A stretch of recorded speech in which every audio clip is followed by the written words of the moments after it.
Hi friends, இன்றைக்கி சூப்பரான நாட்டுக்கோழி சிக்கன் குழம்பு தான் பார்க்க போகிறோம். வீடியோ வந்து ஸ்கிப் பண்ணாமல் பாருங்கள். இந்த ரெசிபி வந்து சூப்பராக இருக்கும். ரொம்ப சிம்பிள் மெத்தட் அண்ட் டேஸ்ட் வந்து செம்மையாக இருக்கும். இன்றைக்கி ஒரு டிஃப்ரெண்ட்டான ப்ளேஸில் வந்து சமைக்க போகிறோம். வாங்க வீடியோக்குள்ளே போகலாம்.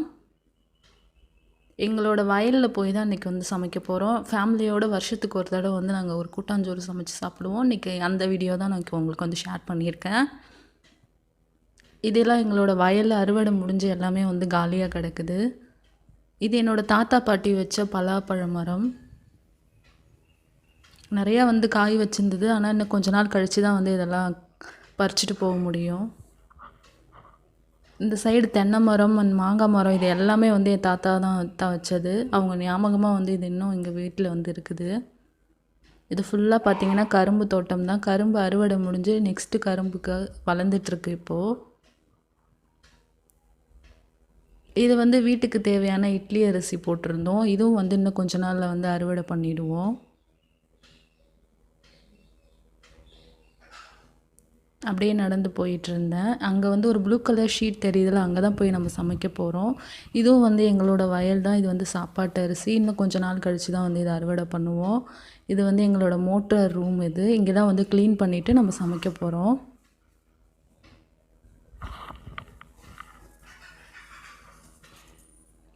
இந்த பிளேஸே ரொம்ப அமைதியாக இருந்தது. இது வந்து அப்பா வந்து மோட்டர் ரூமில் தேங்காய்லாம் வந்து வச்சுருந்தாங்க. தேங்காய் நல்லா நிறைய முளைக்க வச்சுருந்தாங்க அப்பா. இந்த இடம் ஃபுல்லாக வந்தோடனே முதல்ல க்ளீன் பண்ண ஸ்டார்ட் பண்ணிட்டேன்.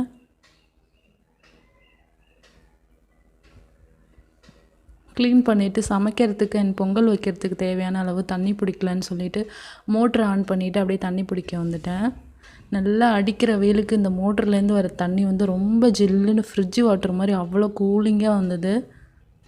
நல்லா முகக்காலெலாம் நல்லா திரும்ப கழுவிட்டு தண்ணி குடிச்சிட்டு சமைக்கிறதுக்கு தேவையான அளவு தண்ணி எடுத்துகிட்டு போனேன்.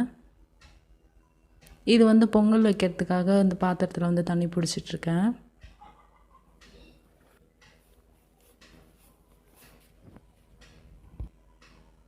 வந்தோடனே ஒரு இளநீ வெட்டி அடிக்கிற வெயிலுக்கு வீட்டில் நான் அப்பா அம்மா 3 பேருமே வந்து ஒரு இளநீ வெட்டி இளநீ சாப்பிட்டுட்டு அதுக்கப்புறம் தான் ஒர்க்கு வந்து ஸ்டார்ட் பண்ணோம். அம்மா வந்து விறகு எடுக்கிறதுக்காகவும் அடுப்புக்கு வந்து கல் எடுக்கிறதுக்காகவும் அம்மா வந்து போயிருந்தாங்க. நான் வந்து இங்கே க்ளீனிங் ஒர்க்லாம் பண்ணிகிட்ருந்தேன்.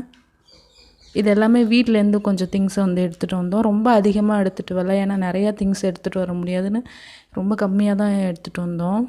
வீட்டிலேருந்தே காயெலாம் வந்து கட் பண்ணி எடுத்துகிட்டு வந்துட்டேன். இப்போ அடுப்பு ரெடி பண்ணியாச்சு சூப்பராக. பச்சரிசி பொங்கல் தான் இன்றைக்கி வைக்க போகிறோம். இது எங்கள் வயலில் விளைஞ்ச நெல்லுலேருந்து எடுத்து இந்த பொங்கல் வைக்க போகிறோம் இன்றைக்கி.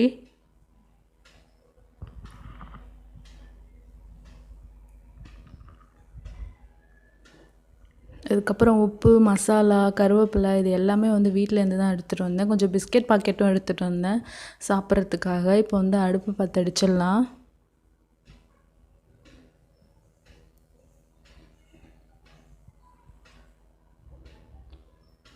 வருஷத்துக்கு 1 டைம் வந்து நாங்கள் இந்த மாதிரி பொங்கல் வச்சு வந்து சாமி வந்து கும்பிடுவோம்.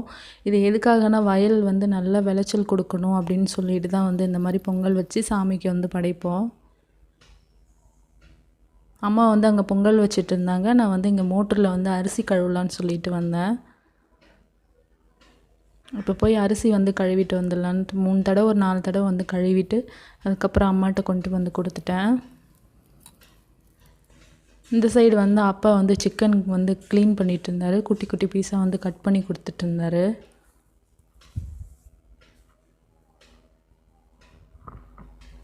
தண்ணி நல்லா கொதிக்க ஆரம்பிச்சிருச்சு. இப்போ அரிசி சேர்த்துக்கலாம்.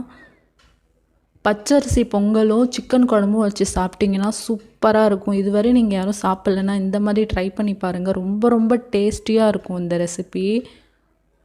இப்போ பச்சரிசி பொங்கலுக்கு தேவையான அளவு உப்பு ஆட் பண்ணிவிட்டு நல்லா மிக்ஸ் பண்ணி விட்டுக்கலாம். அப்பா வந்து சிக்கன் வந்து கட் பண்ணி கொடுத்துட்டாங்க. எகைன் வந்து நான் மோட்டரில் போய் வாஷ் பண்ணலான்னு சொல்லிட்டு போயிட்டுருந்தேன். எனக்கு என்னமோ அந்த மோட்டரில் வாஷ் பண்ணுறது ரொம்ப ரொம்ப பிடிச்சிருந்தது. அதுக்காகவே நான் போய் கழுவிட்டு வரேன் அம்மா கிட்ட கேட்டு வாங்கிட்டு வந்தேன். அந்த ப்ளூ கலர் ஷீட் தெரியல, அங்கே தான் அம்மா சமைச்சிட்ருக்காங்க. நான் வந்து இந்த மோட்டரில் கழுவுறதுக்காக வந்துட்டேன். அப்பா வந்து தண்ணி குடிச்சிட்டு இருந்தாங்க. நான் வந்து அந்த தண்ணியில் ஜாலியாக விளையாடிட்டு இருந்தேன்.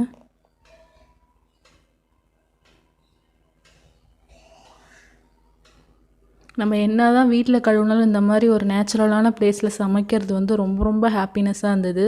எப்போதுமே வருஷத்துக்கு ஒரு தடவை நாங்கள் ஃபேமிலியோடு வந்து இந்த மாதிரி சமைச்சு சாப்பிட்டுட்டு தான் போவோம். இந்த வருஷம் நாங்கள் மிஸ் பண்ணுறது என்னோடய அக்காவும் அண்ணாவும் வந்து இந்த இதில் வந்து மிஸ் பண்ணுறேன் நான். எப்போதுமே அவங்களும் இந்த மாதிரி படைக்கிறதுக்கு வருவாங்க. இந்த டைம் வந்து அவங்களால வர முடியல. நாங்கள் அவங்கள வந்து ரொம்ப ரொம்ப மிஸ் பண்ணுறேன். ஒரு 10 டைம்ஸ் கிட்ட நல்லா வாஷ் பண்ணி எடுத்துக்கிட்டேன். என்னென்ன நாட்டுக்கோழிங்கிறனால நல்லா வாஷ் பண்ணி எடுத்துக்கோங்க. இப்போ சூப்பராக நல்லா வாஷ் பண்ணிட்டு வந்து அம்மாட்ட கொடுத்துட்டேன்.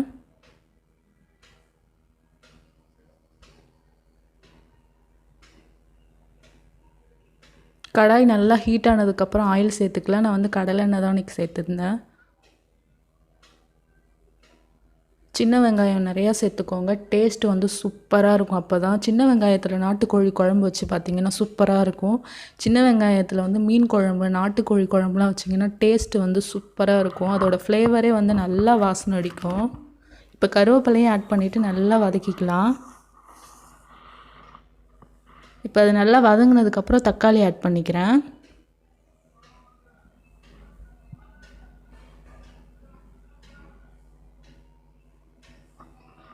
ஃபைனலாக இஞ்சி பூண்டு பேஸ்ட்டு சேர்த்துக்கலாம்.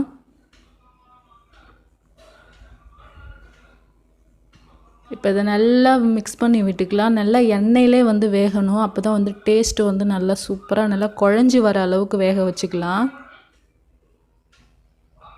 இப்போ தேவையான அளவு உப்பு ஆட் பண்ணிக்கலாம்.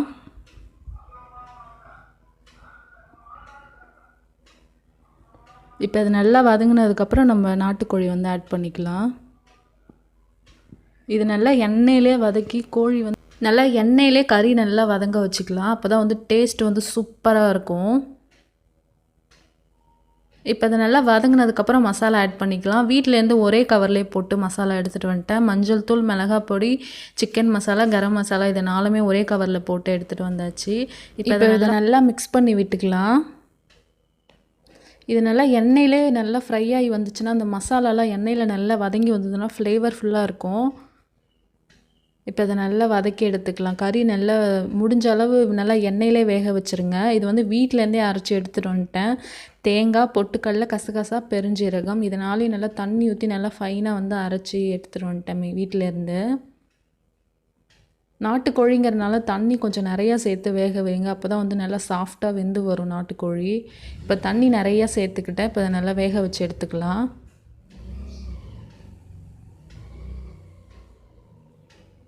அது வேகிறதுக்குள்ளே சைடில் வந்து பொங்கல் வந்து ரெடி ஆகிடுச்சு. சூப்பராக நல்லா அழகாக குழஞ்சி சூப்பராக வெந்து வந்துடுச்சு. இது ஒரு 10 மினிட்ஸ் மூடி போட்டு வச்சுருந்தோன்னா பொங்கலும் சூப்பராக ரெடி ஆகிடும். குழம்பு வந்து வீட்டில் செய்கிறத விட அன்றைக்கி வயலில் செய்யும்போது நல்லா வாசனை அடிச்சுது. சூப்பராக நல்லா மணமாக இருந்தது அந்த இடமே.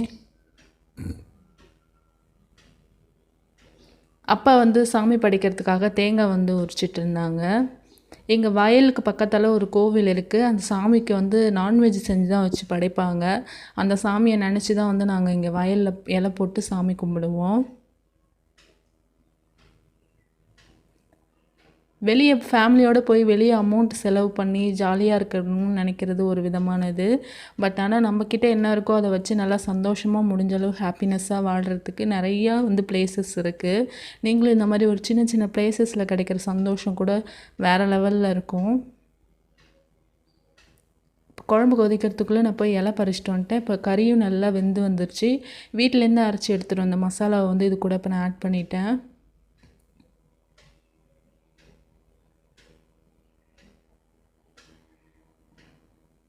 இப்போ இதை நல்லா மிக்ஸ் பண்ணி விட்டுக்கலாம்.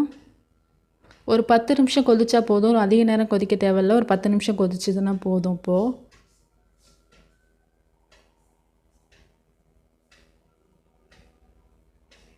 கொதித்ததுக்கப்புறம் தாளிப்பு கொடுத்துடலாம். ஒரு கடாயில் எண்ணெய் விட்டு வடகம் ஆட் பண்ணிக்கோங்க. நாட்டுக்கோழி வந்து வடகம் ஆட் பண்ணி தாளிச்சிங்கன்னா டேஸ்ட் வந்து சூப்பராக இருக்கும். ஏன்னா வடகம் வந்து சின்ன வெங்காயத்தில் தான் நம்ம செஞ்சது. அதனால் நல்லா ஃப்ளேவர்ஃபுல்லாக அந்த சின்ன வெங்காயம் ஸ்மெல் வந்து இன்னும் கொஞ்சம் எக்ஸ்ட்ரா சூப்பராக இருக்கும். மோஸ்ட்லி எங்கள் வீட்டில் வந்து வடகம் போட்டு தான் தாளிப்போம். பொரியலுக்கு மட்டும்தான் வந்து கடுகு யூஸ் பண்ணுவோம். இப்போ நல்லா வடகம் பொரிஞ்சதுக்கப்புறம் நம்ம குழம்புல ஆட் பண்ணிக்கலாம்.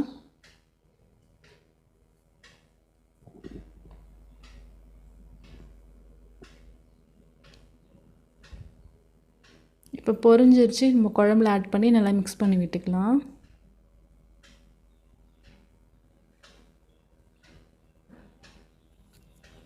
சூப்பராக இருந்தது அன்றைக்கி குழம்பு. ரொம்ப ரொம்ப டேஸ்டியாக இருந்தது. இப்போ எல்லாமே ரெடி பண்ணியாச்சு.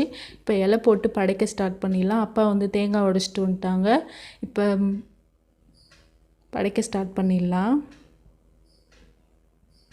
படைச்சிட்டு வீட்டிலேருந்தே ஒரு பெட்ஷீட் கொண்டுட்டு வந்திருந்தோம். அதில் இலையெல்லாம் எடுத்து வச்சு நான் அப்பா அம்மா 3 பேருமே உட்காந்து சாப்பிட ஆரம்பிச்சிட்டோம். டேஸ்ட் வந்து சூப்பராக இருந்தது.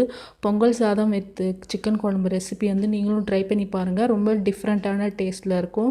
சாப்பிட்டு முடிச்சுட்டு அடுப்பு எரிய வச்சுருந்ததெல்லாம் அணைச்சாச்சு. ஏன்னா பக்கத்தில் நிறைய வயல்லாம் இருக்குதுன்னு சொல்லிட்டு நல்லா அணைச்சிட்டு பாத்திரத்தையும் மோட்டில் எடுத்துகிட்டு போய் வாஷ் பண்ணிவிட்டு மோட்டார் ரூமையும் பூட்டிட்டு வீட்டுக்கு கிளம்பியாச்சு. என்னோடய வீடியோ உங்களுக்கு பிடிச்சிருந்ததுன்னா மறக்காமல் லைக் பண்ணுங்கள், சப்ஸ்கிரைப் பண்ணி ஆள்னு கொடுங்க. Thank you.